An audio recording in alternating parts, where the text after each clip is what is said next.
Vamos dando sequência aqui ao Nova Manhã e a gente já faz a nossa conexão com Brasília. Conexão Brasília, Nova Manhã. Diego Amorim chegando com a gente. Bom dia, Diego, tudo bem? Tudo bem, Mauro? Bom dia a você, a Ana e a quem nos acompanha pela Nova Brasil. E hoje também na linha conosco o ministro do Tribunal de Contas da União, Augusto Nardes. Bom dia, ministro, tudo bem? Bom dia, prazer falar com vocês, é uma satisfação transmitir. Estou hoje em Lima, no Peru, vim aqui participar de um grande congresso de tribunais em toda a América Latina e também para enaltecer a tese que venho defendendo em todo o Brasil e na América Latina, a implantação da governança como uma forma de termos transparência, integridade, compliance, e as ferramentas da governança poderem ser utilizadas para a administração pública. Pois é, e o senhor, ministro, na próxima sexta-feira participa de um prêmio que diz respeito à governança, né? Que é o prêmio RGB da Rede Governança Brasil, também promovido pelo Instituto Latino-Americano de Governança e Compliance Público. É um prêmio que vai homenagear órgãos públicos, autarquias, fundações públicas, estatais, pessoas aí da sociedade de economia mista que trabalham em prol da governança. Como é que é esse prêmio, ministro? Isso é resultado de indicadores, né? Só para as pessoas entenderem que tem a ver um prêmio com a governança. Eu cheguei à conclusão, depois de 40 anos de vida pública, que não adianta você querer fazer uma administração que é praticamente gastar o dinheiro do povo brasileiro ou de qualquer país, se não tiver regras de governança, ou seja, regras de ética, de integridade, de transparência, porque a governança é que dá a possibilidade de você avaliar e monitorar tudo que está acontecendo na administração pública. Quem gasta o dinheiro de todo mundo que paga impostos, 40% praticamente do tributo que nós pagamos, fica descontado já uma parte na folha, e o restante que gasta no dia a dia, quando compra um produto, está pagando impostos. Quem administra isso é o prefeito, o governador, o presidente da República. Aí eu resolvi fazer um acordo com os países mais desenvolvidos do planeta em 2012, 13, fui a Paris e fiz um acordo com os países mais desenvolvidos do planeta e trouxe as melhores regras de governança para implantar no Brasil. Eu fui a Paris na OCDE, aqui que é a OCDE, são os 38 países mais desenvolvidos do planeta, que tem as melhores regras de governança, que tem a maior PIB do planeta. E aí implantamos no tribunal, porque o Tribunal de Contas da União, o Tribunal de Contas é que praticamente normatiza toda a administração pública. Tudo que passa no Congresso Nacional é aprovado, ou que o Executivo lança de projetos, ou de concessões de estradas, aeroportos, ferrovias, tudo isso, quem fiscaliza e quem normatiza no Brasil é o Tribunal de Contas da União. Então eu resolvi implantar no Tribunal de Contas da União essa tese da governança como uma forma de monitorar o dinheiro público, como um pai faz, como uma mãe faz quando tem seus filhos. Aonde que vai o dinheiro da família? Aonde que vai o dinheiro para dar uma boa educação para o seu filho, para os seus familiares? A mesma coisa acontece na administração pública, só numa dimensão gigantesca. Nós temos 15 milhões de funcionários públicos no país. 15 milhões, é muita gente. Então, com esses indicadores, hoje nós temos indicadores de toda a administração pública federal. Como é que funciona? Você faz um levantamento de como é que está a governança das pessoas, desses 15 milhões de funcionários públicos, entre estados, municípios e União. Soma tudo isso e vê como é que está o treinamento deles na saúde, como é que está o treinamento deles na parte da segurança, como é que está o treinamento deles nas regras que precisam ser cumpridas, que todo mundo está usando esse dinheiro que pertence a todos os brasileiros. E aí eu montei esses indicadores, não sozinho, graças ao técnico do Tribunal de Contas da União, o ministro Nardes. Eu fui o mentor da tese, mas quem implantou a tese, na verdade, foi um técnico mais aprimorado que nós temos no Brasil, todos concursados, auditores do Tribunal de Contas da União. E aqui em Lima eu estou exatamente fazendo uma palestra hoje para os auditores da América Latina. Estamos implantando na América Latina e no Brasil. No Brasil nós já implantamos. Nós damos cursos para orientar de como fazer isso. E o prêmio que está sendo entregue aí é exatamente um reconhecimento àqueles que são os melhores. Já tem 4 anos esse prêmio, nós pegamos os indicadores que são feitos em toda a administração, 381 instituições, ou seja, todas as estatais, por exemplo, Petrobras, as estatais BNDES, a gente faz auditoria e avalia aqueles que estão bem, aqueles que estão mal, e aponta isso através de indicadores. Recentemente a gente fundou uma rede de governança Brasil, que é a rede que está organizando isso, que não é outra, não é uma rede de voluntários, são 650 pessoas voluntárias que também ajudam a capacitar os administradores do Brasil, e nós estamos sempre fazendo cursos, mentorias, orientando os prefeitos, os governadores, os gestores públicos, federais, estaduais, municipais, para melhorar a governança, dar credibilidade. Isso que é muito importante, dar credibilidade. Quando você estabelece regras de governança, aí vem as regras de governança, vem as palavras mais técnicas, como, por exemplo, compliance. O que é compliance? É a conformidade, a legalidade dos atos de cada governante. Exato. Então, assim vai. É toda uma estrutura que a gente montou no Brasil e na América Latina, e eu tenho andado por todo o Brasil, na América Latina. Esse ano eu estou andando com o Conselho Federal de Contabilidade dos Contadores, que resolveram abraçar essa questão, para fazer uma caravana e implantar a governança, a mudar a cultura do Brasil. O chamado jeitinho brasileiro não dá para usar em tudo, ou seja, tem que ter eficiência, tem que ter eficácia, tem que ter efetividade. Então, esse é o meu trabalho, e a rede de governança que comanda tudo isso, e o Instituto de Governança e Compliance da América Latina é que divulga essas teses em todo o continente latino-americano, junto com os tribunais. Isso é. Eficiência. Mais ou menos isso. Deu para entender? Deu para entender bem, e é muito importante porque como o senhor ressaltou, é dinheiro nosso, é dinheiro do povo, é dinheiro do público, e a gente sabe o quanto a gente sua para ganhar esse dinheirinho e para pagar os nossos impostos, e a gente espera que esse dinheiro seja bem gasto com eficiência. Importante a fiscalização e também a premiação para quem está fazendo a coisa certa. Eu vou passar pro Diego Amorim, que tem uma pergunta para o senhor também, ministro. Tá bom. Ministro, bom dia. Bem-vindo à Nova Brasil FM. Compliance, governança, esses nomes até, eu diria, viraram modinha nos últimos anos, né? Ainda bem, ministro. Quais as principais dificuldades e resistências que o senhor percebe para que toda essa discussão avance dentro da estrutura do serviço público brasileiro? A compreensão que tem que ter do líder, porque a governança tem que ter um líder, né? São 3 palavras-chave na governança: o líder.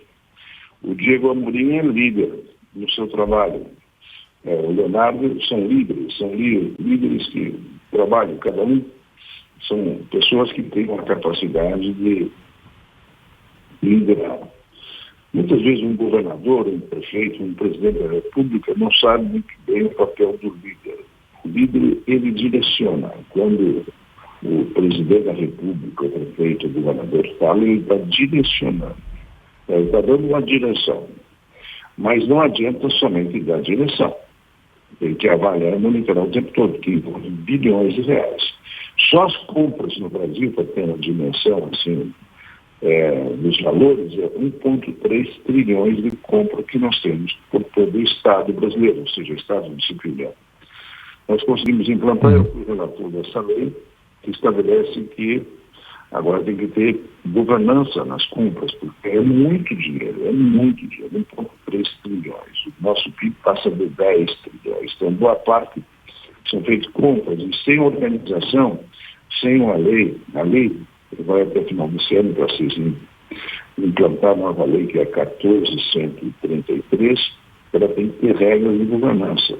E aí vem as palavras que você falou aí, e que eu tenho repetido, compliance, tem legalidade dos atos de compra. Então, para ter legalidade tem que ter transparência, tem que ter integridade, tem que ter avaliação de risco. Então, essas regras já estão na nova lei de compras. Então, não tem para onde fugir hoje. Ou a gente faz as coisas com transparência, com integridade, para poder resolver de forma eficiente, eficaz, e aí o líder, aí voltando à palavra do líder, que é importante, ele tem que se conscientizar que tem que ter uma política de governança. Nós já conseguimos implantar a política de governança no Brasil através do decreto, como nós elaboramos. Foi o meu gabinete que elaborou isso há 10 anos atrás. A gente começou a trabalhar com a PER em 13, 14, quando eu presidi o tribunal, quando fizemos essa transformação do Tribunal Constitucional, para ele ser mais preventivo que somente punitivo, ele ser mais orientador e prevenir que não aconteça o desvio a fraude. E depois que aconteceu, já perdeu. Então é melhor fazer a prevenção. E é nesse sentido que a gente tem que convencer o líder, que ele sozinho não consegue administrar, que ele tem que ter times que tenham pessoas bem preparadas, que tenham regras de governança para monitorar e avaliar onde vai esse dinheiro que é do povo, que a administração do dinheiro público é feito pelos gestores, pelo prefeito, pelo governador, pelo presidente. Então, tudo isso está embutido nessa grande estrutura que nós montamos no Tribunal Constitucional para que o dinheiro seja bem utilizado e o cidadão que paga impostos saiba onde está indo o seu dinheiro. Sem governança, não adianta escolher o presidente, o governador. Eu estou agora conversando com o atual governo para ver se eles mantêm esse projeto. Começou ainda lá com o Michel Temer, eu consegui conhecer o Michel Temer, de fazer o decreto. O Bolsonaro deu sequência e agora estou na expectativa. O governo atual já está sinalizando que vai dar sequência, então eu estou muito otimista, não somente no Brasil, mas na América Latina, para passar essa tese da governança como uma tese fundamental para saber onde vai o dinheiro da população do Brasil e da América Ministro, a gente já está no finalzinho do nosso tempo aqui, mas eu queria aproveitar para fazer uma pergunta ainda sobre outras atividades, né, do TCU.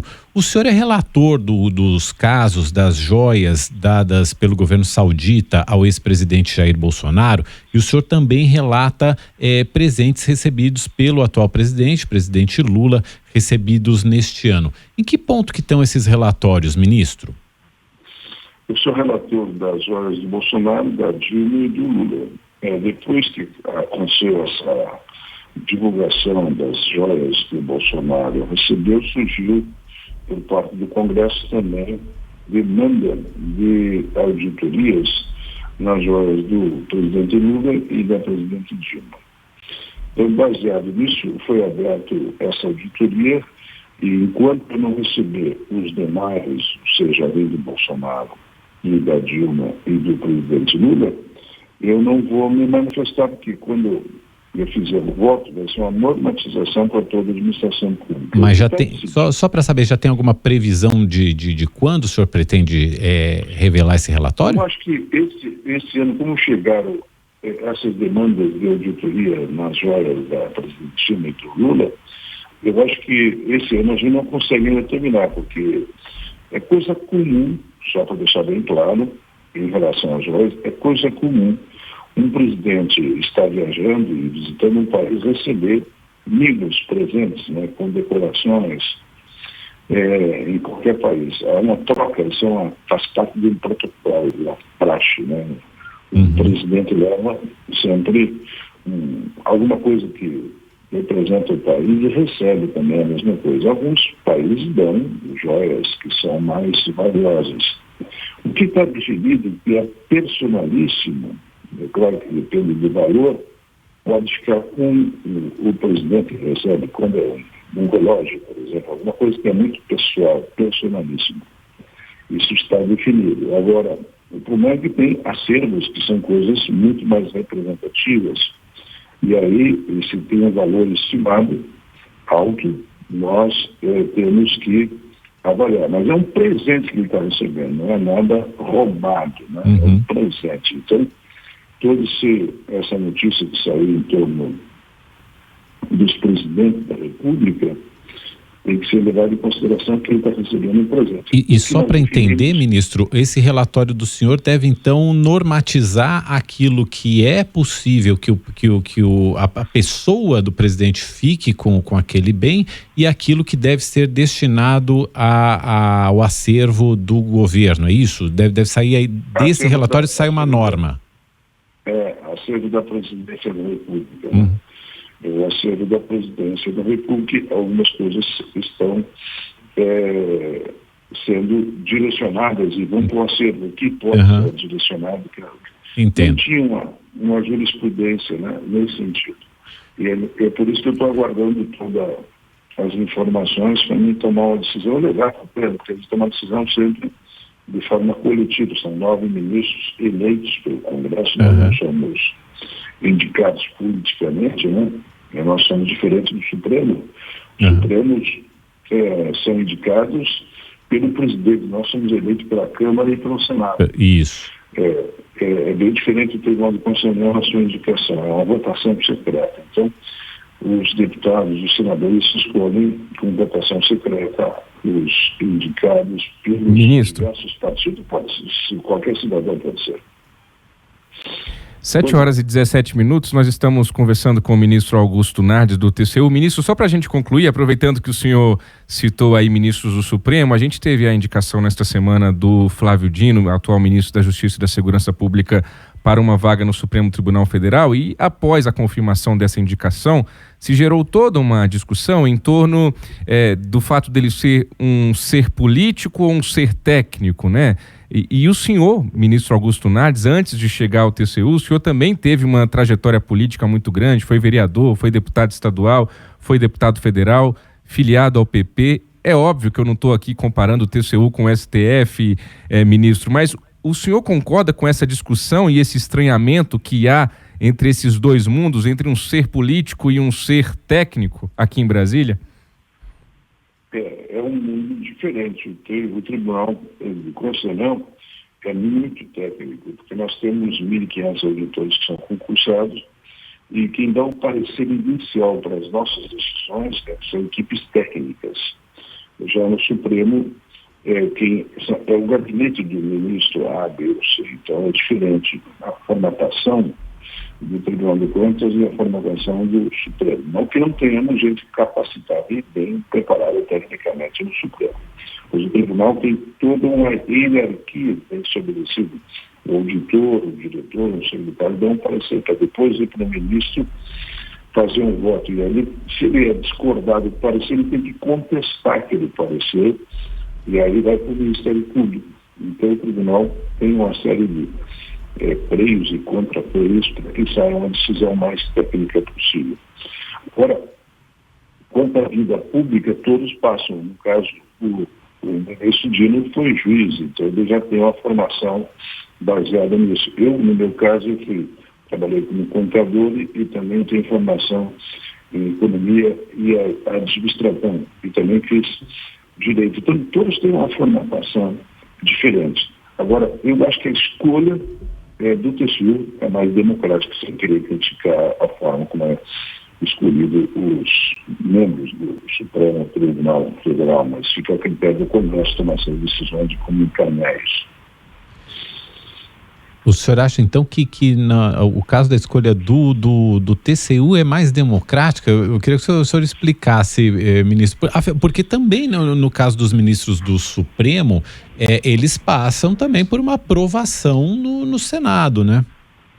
Sim, é uma comissão do Senado que aprova de sim ou não. No TCU, não, é uma votação entre vários candidatos. Essa que é a grande diferença. Entendo. Eu comecei com 10 candidatos, passo para uma comissão de fiscalização, no caso aí passa pela Comissão da Justiça do Supremo, e aí depois da comissão de fiscalização, no caso do TCU, vai para os que são aprovados, vai para uma votação entre todos os integrantes da Câmara e do Senado. Também acontece isso, só que é uma disputa, não é um só. No caso, o Supremo tem até hoje na história do Brasil, todos escolhidos são aqueles que o presidente indica. Até hoje, nenhum nome foi recusado. E no TCU, vários nomes já foram recusados, que foram indicados e que não foram aceitos pela Câmara e pelo Senado. E o senhor acha que deveria haver alguma mudança na forma de se escolherem os ministros do Supremo? Eu acho que o modelo do Tribunal de Constituição é melhor, porque aí é uma disputa. Começou com 10 candidatos, eu participei, ficaram 4 na votação final, aí será uma votação entre os 4 e aí o Congresso escolheu entre os 4 o mais capacitado, o que tem mais credibilidade perante os seus pares, no caso eleito em 2005, ganha com 70 votos, disputando contra os 13. Então, no Senado, não. É somente um nome indicado pelo presidente, que praticamente de toda a história do Brasil, todos indicados pelo presidente passam. Não sei se vai ser a mesma situação do atual indicado, mas todos passam, porque há o aval do presidente da República. Exato. No caso do TCU, é uma discussão que se dá entre técnicos políticos, por exemplo, o atual presidente Bruno Dantas, que é um dos nomes que estava sendo cogitado, para ser alguém concursado do Senado, muito preparado, e que infelizmente o presidente da República não optou pelo seu nome, optou pelo Flávio Dino, também é uma pessoa competente, nada contra o Flávio Dino. Eu não vou entrar nesse método político, porque no momento que eu entro no tribunal, eu tenho que sair da discussão política, eu não posso ter partido político. Eu fui deputado estadual, mas no momento que eu assumi como ministro, eu renunciei toda a articulação e a participação política para não ter posição a favor da A, B ou C, para ficar neutro na questão do tribunal. Tem toda uma liturgia de que os ministros têm que ficar neutros nas suas posições. E, ministro, é possível esse distanciamento entre os membros dos tribunais e também dos tribunais superiores, como o Supremo e outros tribunais superiores, e o mundo político? O senhor consegue, e todos eles conseguem fazer essa separação entre suas atividades técnicas e o mundo político? Não é fácil, você tem que se desligar. Eu, no meu caso, praticamente me desliguei. Desses 18 anos que sou ministro do TCU, eu parei de frequentar o dia a dia do Congresso e me afastei da política e me dediquei muito mais a esses temas, como eu acabei de falar, da governança, compliance, integridade, transparência, para ter eficiência, eficácia. Não é uma coisa fácil, depende da formatação de cada pessoa. Tem que haver uma conscientização. Se você não se afastar do mundo político, você fica envolvido pela política. Então, eu não me manifesto, vejo muitos ministros aí de outras cortes se manifestar, não me manifesto na questão política, eu tenho evitado. Eu fui o relator daquelas chamadas pedaladas, eu dei uma entrevista tecnicamente depois do meu voto e fiquei no silêncio e só me manifestando nos autos. Eu tenho esse procedimento, ou seja, ninguém pode acusar o ministro Augusto Nardes de ter politizado depois do seu voto, seu parecer que foi fundamental para o processo de impeachment, que nós cobrimos lá 140 bilhões usados irregularmente no ano de 14, relatado em 15 por mim, depois descobri mais 240 bilhões relatados de forma, usado de forma ilegal, ou seja, descumprindo a lei da responsabilidade fiscal lá em 2015 e 2014. E, portanto, eu me afastei, procurei me afastar. Agora, não é fácil, você tem que ter muita postura de não entrar na discussão política, que é apaixonante por um lado, mas também desgastante para quem julga e quem toma posição no dia a dia. Por isso que eu não dou entrevista, a não ser falar de temas técnicos, como eu estou falando, sem tomar posições a favor da A, B ou C. Ou seja, se o Dino está sendo contado, ele é juiz, ele tem os seus pontos positivos. Eu não vou entrar no mérito da posição do atual candidato preferido pelo presidente Lula, não me cabe fazer isso, porque eu vou vendo os autos que eu tenho, como na questão das joias. Eu tenho que ver a situação do Lula, da Dilma, do Bolsonaro, e eu tomar uma posição técnica em cima disso. Então, acho que tem que ter uma postura que não é fácil. Como você perguntou, não é fácil você ter. É possível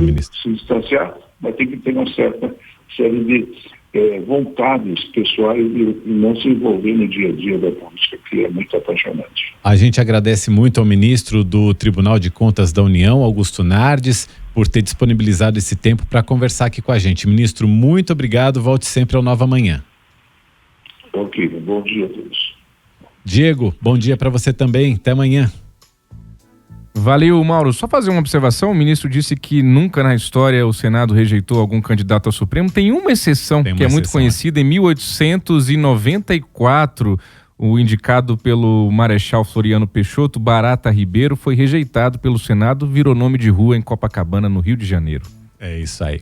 Valeu, Diego. Obrigado por hoje. Agora 7h27. Nova Manhã. Essencial. O presidente Luiz Inácio Lula da Silva está reunido neste momento com empresários sauditas em Riad, capital da Arábia Saudita. Ontem, o encontro foi com o príncipe herdeiro Mohammed bin Salman. Daqui a pouco, Lula participará de um seminário em que serão apresentados produtos da Embraer. E ainda hoje, o presidente irá embarcar para Doha, capital do Catar. O destino seguinte será Dubai, nos Emirados Árabes Unidos, onde será realizada a partir de amanhã a COP28, Conferência de Mudanças Climáticas da Organização das Nações Unidas. O governo anunciou a criação de um programa de poupança para incentivar a permanência de alunos de baixa renda no ensino médio. Foram destinados 20 bilhões de reais para o projeto. Um ato conjunto entre os Ministérios da Educação e Fazenda ainda vai definir os valores, formas de pagamento e os critérios para o uso dessa poupança. E o presidente Lula sancionou ontem a lei aprovada pelo Congresso que amplia o direito da mulher ter acompanhante em atendimentos, consultas, exames e outros serviços de saúde públicos e privados. Antes, a legislação previa que a mulher só poderia ter um acompanhante durante todo o processo de parto. 7h28. Informação e prestação de serviço. Nova Manhã. E para a gente encerrar o Nova Manhã de hoje, um tema importante a respeito de liberdade de expressão. O Supremo Tribunal Federal deve decidir hoje se veículos de imprensa podem ser condenados por declarações ou acusações feitas por entrevistados. Ou seja, a declaração é feita pelo entrevistado, mas quem pode ser condenado é o veículo de imprensa. É isso que o Supremo vai decidir hoje. O caso chegou ao STF por meio de uma disputa entre o Jornal Diário de Pernambuco e a família do ex-deputado federal Ricardo Zaratini, que morreu em 2017. Isso por causa de uma entrevista publicada em 1995. O jornal foi condenado por ter publicado uma entrevista em que o entrevistado acusou o ex-parlamentar por um atentado à bomba. Juristas e profissionais de comunicação dizem que uma eventual autorização para punição de veículos de imprensa por declarações de entrevistados vai abrir caminho para autocensura e inviabilizar a atividade jornalística. 7h29, só tenho tempo para te agradecer muito pela companhia hoje e dizer que te espero amanhã a partir das 6 da matina no Nova Manhã. Antes disso, a Ana Pellicer está com você no Clube das 5 a partir das 5 da matina e a partir de agora tem Heródoto Barbeiro e Ana Pellicer comandando o Jornal Nova Brasil. Até amanhã, Ana. Obrigado. Valeu, Mauro. Um beijo, até amanhã. Boa quarta para todo mundo. Para nós.